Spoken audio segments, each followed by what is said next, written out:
Opposition పార్టీగా మా బాధ్యత అనుకుంటున్నాం. రఘునందరావు గారు, భారత ప్రధాని నరేంద్ర మోడీ కూడా గతంలో 2022 వరకు ప్రతి భారతీయుడి కంటే పేదలు ఎవరైతే ఉంటారో వారందరికీ పక్కా ఇల్లు ఇస్తామన్నారు. ఆగస్టు 15, 2022 వరకు ప్రతి రైతు ఆదాయాన్ని డబుల్ చేస్తామన్నారు.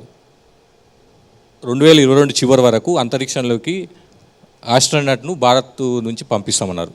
ఆయన కూడా పలు ప్రకటన చేశారు. అవన్నీ కూడా అమలు అయ్యాయంటారు. సరే, అదే చెప్పినా, Rome is not built in one day అని చెప్పినాం. మేము అది ఎన్ని పక్కా ఇల్లు కట్టినామో మేము మొత్తానికి నరేంద్ర మోడీకి మొత్తం మొదలు పెట్టకుండా లేం సార్. మేము మొత్తం మొదలు పెట్టకుండా లేం సార్. మీరు ఏం చెప్పారు? 2 లక్షలు రుణమాఫీ చేస్తామన్నారు. ఒకరికి చేసినావా చెప్పు? కేసీఆర్ నుంచి 1,00,000 కోట్లు కేసీఆర్ దోచుకున్న సొమ్ముని పేదలకు పంచుతామన్నావు. 5 నెలల్లో 5 లక్షలన్నీ వసూలు చేసినావా కేసీఆర్ దగ్గర? ఎన్నికల ప్రచారంలో ప్రధానమంత్రి మోడీ కూడా విజయ్ మాల్యా, నీరవ్ మోడీ, మెహుల్ చోక్సీ వీళ్ళందరినీ కూడా తీసుకొస్తామన్నారు సార్. మీరు అర్థం చేసుకోవాల్సింది ఏంటంటే, నరేంద్ర మోడీ గారి నోటి నుంచి రానటువంటి మాటల్ని మీరు ఆయన అన్నాడని 15 లక్షల అకౌంట్లలో ఎత్తా అన్నారని 15 లక్షలు రకరకాల మాటలు మాట్లాడుతూ ఉంటారు. ఒక్క నిమిషం వినాలి. ఒక్క నిమిషం సార్. 15 లక్షలని మేము వివరం ఇక్కడ అనలేదు సార్, మీరే అన్నారు సార్. రైట్, నేను అదే చెప్తా ఉన్నా. కాంగ్రెస్ పార్టీ ఏదైతే మాట్లాడిందో దాన్ని మీకు గుర్తు చేస్తా ఉన్నా. విజయ్ మాల్యా, నేను భారతదేశానికి వస్తా, నా అప్పు నేను కడతా, నాకు కొంచెం సమయం ఇవ్వండి అని భారత సుప్రీంకోర్టు ముందు దరఖాస్తు పెట్టుకుండు. అది మా ఒత్తిడి వల్ల కాదా అన్న? భారత ప్రభుత్వం ఒత్తిడి వల్ల కాదా? ఆయనంత లైన్ వస్తా అన్నాడా? ఎవరిని తీసుకురావాలన్నా భారతదేశం ఆ పక్కనున్న దేశంతో చేసుకున్నటువంటి అంతర్జాతీయ చట్టాల వల్ల కొంత ఆలస్యం జరుగుతుంది. వాటిని సవరిస్తూ ఉన్నాం. ఆఖరికి స్విట్జర్లాండ్లో ఉన్న స్విస్ బ్యాంక్ కూడా ఇంతకుముందు ఎవరికి ఆ ఖాతాల గురించి వివరాలు ఇవ్వకపోతుండే, ఇలా ఇచ్చే పరిస్థితి తీసుకొచ్చినాం. సుమారు 3 లక్షల కోట్ల పైచీలకు నల్లధనాన్ని వాపసు తెచ్చినాం. విజయ్ మాల్యా ఇండియాకి వస్తాడు, నీరవ్ మోడీ వస్తాడు, చోక్సీ వస్తాడు. భారత చట్టాల ప్రకారం వాళ్ళని శిక్షిస్తాం, బరాబరి న్యాయం జరుగుతుంది. వీళ్ళందరినీ తీసుకురావడానికి 10 ఏళ్ళు పట్టింది. ఈ మిగతా పార్టీలు ఏమో ఇమ్మీడియట్గా చేసేసేయాలి. ఇచ్చినటువంటి హామీలు కావచ్చు, చెప్పినటువంటి మాటలు. భారతదేశంలో ఉన్నటువంటి చట్టాల ప్రకారం విదేశాల్లో ఉన్నటువంటి నేరస్తులను తీసుకురావడానికి కొన్ని అగ్రిమెంట్లు ద గ్రేట్ కాంగ్రెస్ పార్టీ ఈ దేశానికి స్వతంత్రం వచ్చిన తొలి రోజులలో కొన్ని అగ్రిమెంట్లు చేసుకుంది. మీరు ఇమీడియట్గా మార్చొచ్చు కదా మోడీ అధికారంలోకి రాగా. 1200 చట్టాలను మార్చినాం. వీటిని ఎందుకు మార్చాలి? ఇంకొన్ని చట్టాలు మార్చాలి, తప్పకుండా మారుస్తాం. 3వసారి వచ్చిన తర్వాత మీరు చూస్తారు ఏ చట్టాలు ఈ దేశానికి ఉపయోగపడతాయి, వాటి అన్నింటినీ కూడా ఉపయోగపడే రీతి లోపల మారుస్తాం. దాంట్లో నేనొక్కరిని మార్చుకుంటే సరిపోదు. రాజ్యాంగాన్ని బ్రిటన్లో ఉన్నటువంటి ఖైదీల్ని తీసుకురావాలంటే కొన్ని చట్టాలు బ్రిటన్ దేశం అంగీకరించాలి. బ్రిటన్లో ఉన్నటువంటి దేశం, బ్రిటన్ మనకి స్వతంత్రం ఇస్తూ పోయేటప్పుడు 2 మాటలు రాసింది కాంగ్రెస్ పార్టీ చెప్తే. పాకిస్తాన్ వాళ్ళు బ్రిటన్ కోవాలంటే వీసా అవసరం లేదు సార్, భారతీయులు మాత్రం బ్రిటిష్ కోవాలంటే లేదా యూకే కోవాలంటే వీసా కావాలి. ఈ చట్టం నేను రాయలేదన్నా, ఈ చట్టం రాసింది అప్పుడున్న పెద్ద పెద్ద బారిస్టర్లు రాసిరన్న. 3వసారి అధికారంలోకి వస్తే రాజ్యాంగాన్ని కూడా మార్చేస్తారు.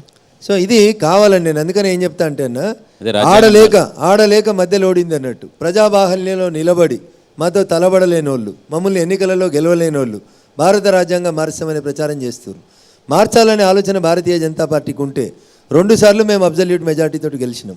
భారత రాజ్యాంగాన్ని మార్చాలంటే లోక్సభలో మాకు అబ్జల్యూట్ మెజారిటీ 303 సీట్లు ఉన్నాయి. రాజ్యసభలో మాకు మెజారిటీ వచ్చింది.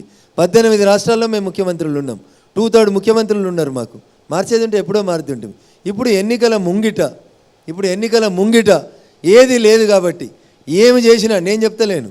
దీదీ చెప్పింది నీకు 40 రావు రాహుల్ గాంధీ అని చెప్పింది. ఆ 40ని 3 అంకెల గ్యారెంటీకి పెంచుకునేందుకు ఇదంతా దుకాణం పెట్టి తిరుగుతూ ఉన్నారు. గత ప్రభుత్వాన్ని ఇప్పటి ప్రభుత్వాన్ని అనేక కేసుల విషయాల్ని ప్రస్తావిస్తూ ఉన్న మీరు కేసీఆర్ కాళేశ్వరం ప్రాజెక్టుని ఏటీఎం లాగా వాడుకున్నారని చెప్పేసి 5 ఏళ్ల నుంచి విమర్శలు చేస్తున్నారు. మోడీ గారు చెప్తున్నారు, అమిత్ షా గారు ముందు చెప్పారు, ఈ వీటి మీద ఏటీఎంగా వాడుకుంటున్నటువంటి కేసీఆర్ని కావచ్చు, ఇప్పుడు కేసుని పక్కదోవ పట్టిస్తున్నారని మీరు చెప్తున్నటువంటి మీరు కావచ్చు, ఈ రెండింటి మీద ఎందుకు యాక్షన్ తీసుకోవట్లేదు? కాళేశ్వరంలో ఏం జరిగింది అనుకుంటున్నారు సార్? దానికి యాడింగ్ సేమ్ ఆంధ్రప్రదేశ్లో పోలవరాన్ని చంద్రబాబు ఏటీఎంలో వాడుకుంటున్నారు. అప్పట్లో బీజేపీ వాళ్ళు అన్నారు, ఇప్పుడు మళ్ళీ వాళ్ళతో కలిసి ఎన్నికల్లో పోటీ చేస్తున్నారు సార్. ఒకటి, ముందు వీరు అడిగినటువంటి ప్రశ్నకు సమాధానం నేను ముందు చర్చ ప్రారంభించినప్పుడే క్లియర్గా చెప్పిన. నేను మా మీడియా మిత్రులందరూ కూడా అవగతనం చేసుకోవాలని నేను సవినయంగా చేస్తున్న అప్పీల్ ఏంటంటే, క్రైమ్ అనేది ఏ రాష్ట్రంలో జరిగితే ఆ రాష్ట్ర ప్రభుత్వం ఇన్వెస్టిగేషన్ చేయాలి. ఒకవేళ రాష్ట్ర ఎల్లలు దాటి పక్క రాష్ట్రాలకు పోయినప్పుడు గతంలో ఉన్న సాంప్రదాయం ప్రొసీజర్ ప్రకారం ఆ రాష్ట్ర ముఖ్యమంత్రి గారు ఈ క్రైమ్ 2-3 రాష్ట్రాలలో జరిగింది కాబట్టి దీన్ని సిబిఐకో ఇంకా దేనికో ఇచ్చి లేదా ఒక న్యాయమూర్తుల పర్యవేక్షణ లోపల ఇన్వెస్టిగేషన్ చేయమని అడగాలి. పిసిసి ప్రెసిడెంట్ హోదాలో గౌరవనీయులు రేవంత్ రెడ్డి గారు రాసిన ఉత్తరం ఏంటంటే, కాళేశ్వరం మీద సిబిఐ విచారణ జరపమని చెప్పి రేవంత్ రెడ్డి గారు ఉత్తరం రాసిర్రు. అదే ఉత్తరాన్ని పైన డేటు కింద పేరు కూడా మారవకు రేవంత్ రెడ్డి పిసిసి అధ్యక్షులు మరియు తెలంగాణ ముఖ్యమంత్రి అని రాసి పంపి రేపే సిబిఐ ఇన్వెస్టిగేషన్ చేస్తామని చెప్తున్నాం. రఘునందన్ గారు ఇప్పుడు ప్రధానమంత్రి అమిత్ షాకి ఈ చట్టాలు ఇవన్నీ తెలియజేశారు. అవినీతి పరుల్ని మేము అధికారంలోకి వచ్చేసే అవినీతి పరులను ఏర్పరేస్తామన్నారు. ఆ తెలంగాణలో సిబిఐ రాకుండా ఒక చట్టం తీసుకొచ్చిందని ఇవన్నీ తెలియజేస్తారు. తెలియకుండానే స్టేట్మెంట్లు చేశారా? నరేంద్ర మోడీ గారు అధికారంలోకి వచ్చేసరికి ఇవి లేవు సార్. నరేంద్ర మోడీ గారు రెండోసారి ప్రధానమంత్రి అయిన తర్వాత ఎప్పుడైతే సంఖ్యలు వాళ్ళ దగ్గరికి వస్తాయని అనుకున్నారో అప్పుడు రాష్ట్ర శాసనసభలో తీర్మానం చేసి ఈ రాష్ట్రానికి సిబిఐ రావద్దని 2021లో ఎప్పుడైతే లిక్కర్ కేసు బయటకు వస్తున్న తరుణం లోపల వాళ్ళ ఛార్జ్షీట్ ఫైల్ చేసారు. ఆ రకమైనటువంటి తీర్మానం చేసారు సార్. చట్టాలు తెలియకుండా మేమేం లేం సార్. చట్టాలు చేసే సభలో సభ్యులు సార్ వాళ్ళు. వాళ్ళకి చట్టం తెలియకపోతే ఎట్లుంటుంది సార్? బరాబరి మాకు తెలుసు సార్ చట్టం తెలియకుండా ఎట్లుంటాం. ఫైనల్లీ మెదక్ బీజేపీ ఎంపీ అభ్యర్థిగా ఎన్టీవీ వేదిక ద్వారా ప్రజలకు ఏం చెప్పాలనుకుంటున్నారు? సో ఆ రాముని ఆశీస్సులతో మెదక్ ప్రజల్ని సంపూర్ణంగా నమ్ముకొని ప్రజలైన బలగంగా ఓట్లు అడుగుతూ వాళ్ళ దగ్గరికి వస్తూ ఉన్నా. వెంకటరామరెడ్డి గారి దగ్గర లాగా 100 కోట్లు పెట్టి ఒక ఎకరం కొనుక్కునే స్థాయి స్తోమత నాకు లేదు. లేకపోతే సర్పంచ్ స్థాయి కూడా దాటినటువంటి వ్యక్తుల్లాగా భూములు అమ్ముకున్నటువంటి చరిత్ర నాది కాదు. ముగ్గురు అభ్యర్థుల్ని చూడుండ్రి, పార్టీని చూడుండ్రి, నరేంద్ర మోడీ గారి నాయకత్వాన్ని బలపరచండి.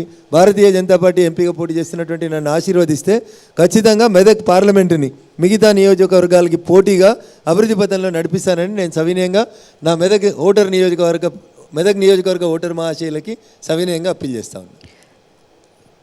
Thanks for joining us. Raghunandan.